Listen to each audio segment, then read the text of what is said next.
Hello, this is Dean Jeremy Kuhl from the UWF Hal Marcus College of Science and Engineering. Because of the pandemic, our fall semester is different. Many of our students are online, and there are no events like career and industry fairs where students have an opportunity to ask industry reps important questions.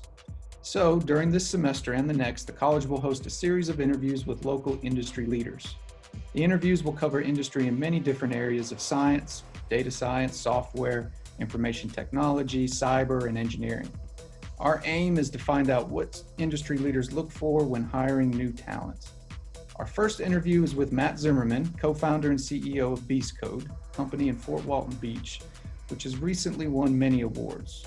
Number 17 on Fortune's Best Small Workplace list and is in the top 25% of growing companies in America. Matt, you've built an impressive tech company from the ground up. Can you give us just a brief introduction about yourself and Beast Code? Yeah, absolutely. What's up, guys? My name is Matt Zimmerman. I am the CEO of Beast Code and one of the founders. I actually went to UWF to get my 4-year computer science degree. A little bit about the company. Our mission statement is Beast Code develops virtual environments to support design, training, and logistics solutions. But what does that mean? I mean, it's super broad. Think about like when you're at home and like your dishwasher breaks, you Google, the brand of dishwasher, what the problem is, and you immediately get feedback on, here's a manual, here's all the parts, here's a video that you can watch. We're doing the same thing for the warfighter via 3D models. So we'll create a 3D representation of an aircraft or a ship. We'll give them that same capability.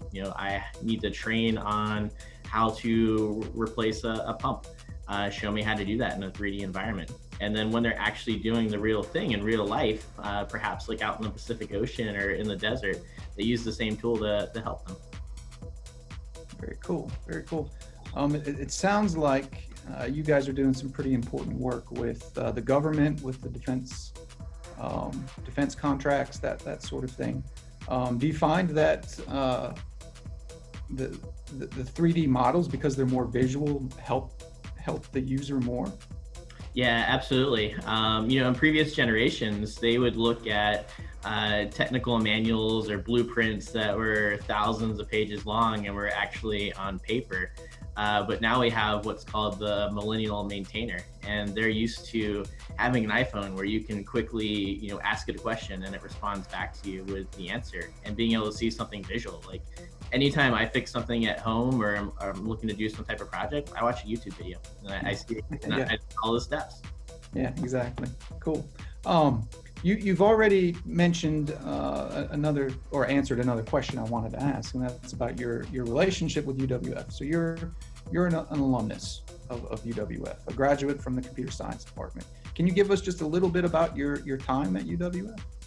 Yeah, it was fun. I think a lot of the teachers and professors that I had there are still there. I think the coursework that we had was super relevant. I had an internship at Applied Research Associates in Niceville at the same time. And so I was able to learn at UWF and then apply myself actually in the workforce. And that was incredibly powerful.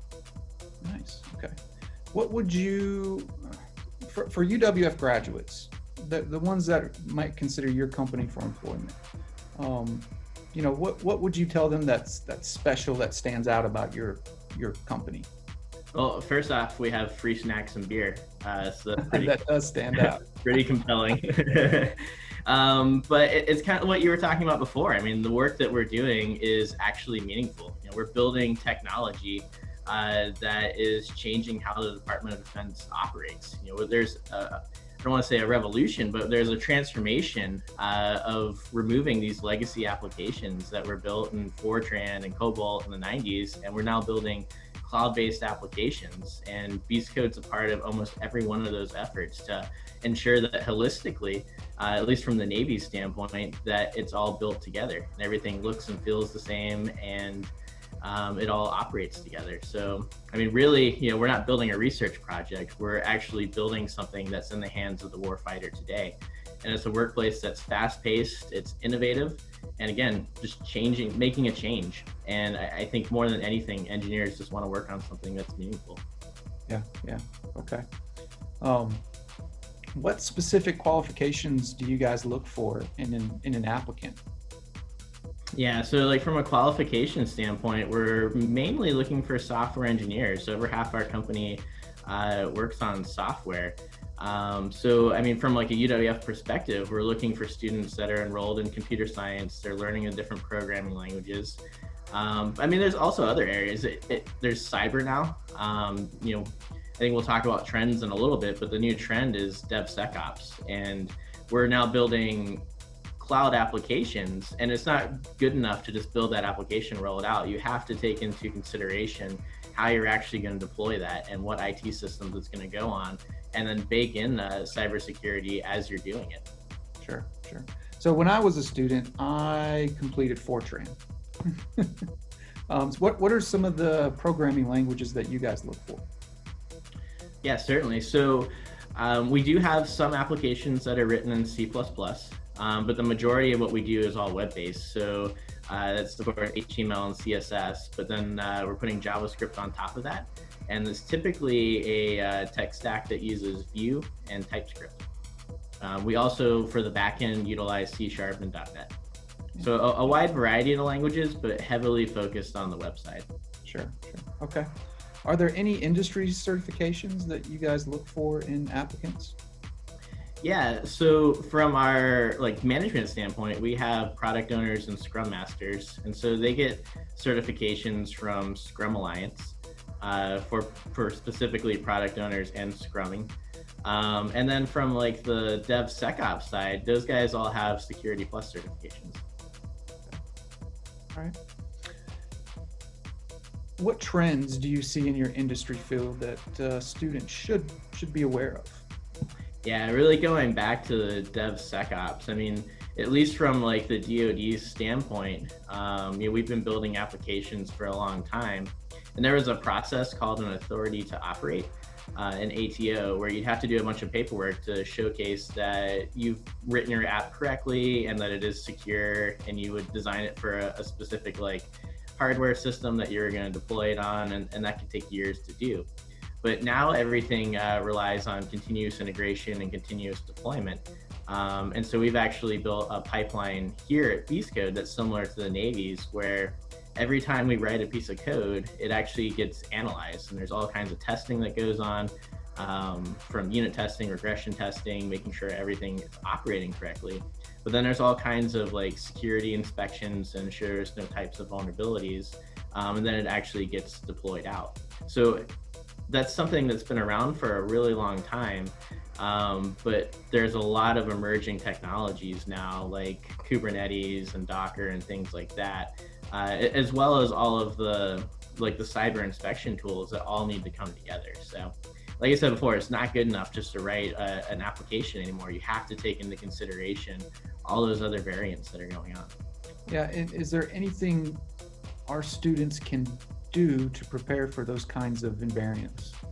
Yeah, I mean, definitely, going to UWF, right, and being a part of the computer science program is going to teach you a lot of those things. And you guys now have the cyber department.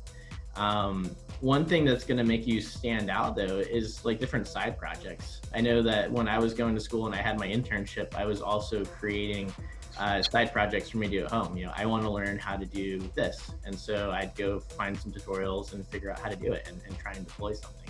It's getting exposure to all those different technologies and understanding how they operate together that's going to make a student stand out for getting a job. Sure, sure. Okay.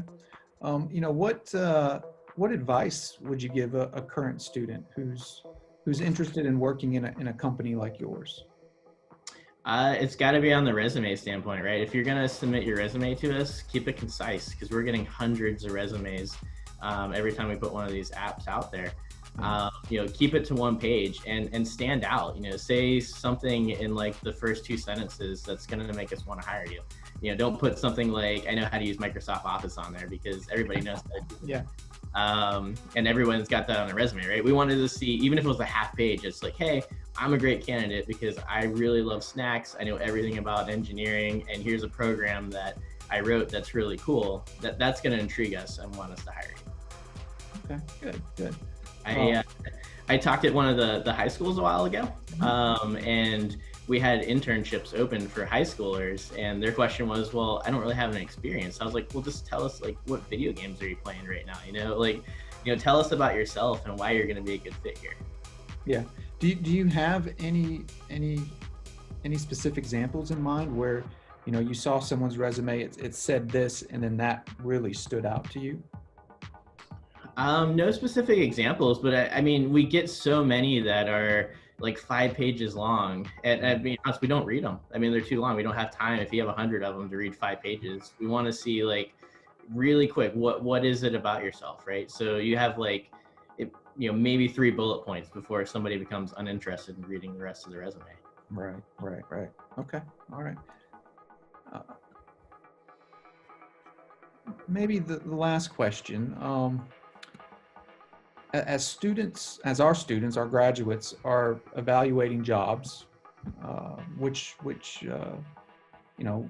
do they want to send their resumes? I mean, what should they consider when doing that? Besides salary, what should they be looking for? And a job is somewhere that you have to spend 40 plus hours at every week, right? So it's got to be somewhere that you actually want to hang out. And I know it's work, but it should almost feel like a hobby, or that you're hanging out. You want to do something that you're passionate about. You want to work somewhere that's fun, and you want to have an employer that lets you be creative, right? You don't want someone that just tells you how to do your job. You're coming in to help support, that company's mission, and you want to be able to add value to that. You want to work on a team that supports you, right? You don't want to come to a job where everyone sits in their own individual offices and never talks. You want to be in a collaborative environment where everyone's working together and helping each other grow. And more importantly is that you just want to go somewhere that treats you like an adult, right? You don't want to have someone that makes you time in, when you're there, and make sure you're working 8 hours, right?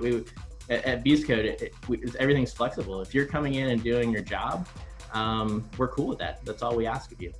Yep. I appreciate the time. Thanks for the advice, the info for our students, and we'll be sure to pass it along to them. Yeah, absolutely. We're excited to see all the different resumes coming in. So Thank you, guys. Right. Thanks, Matt.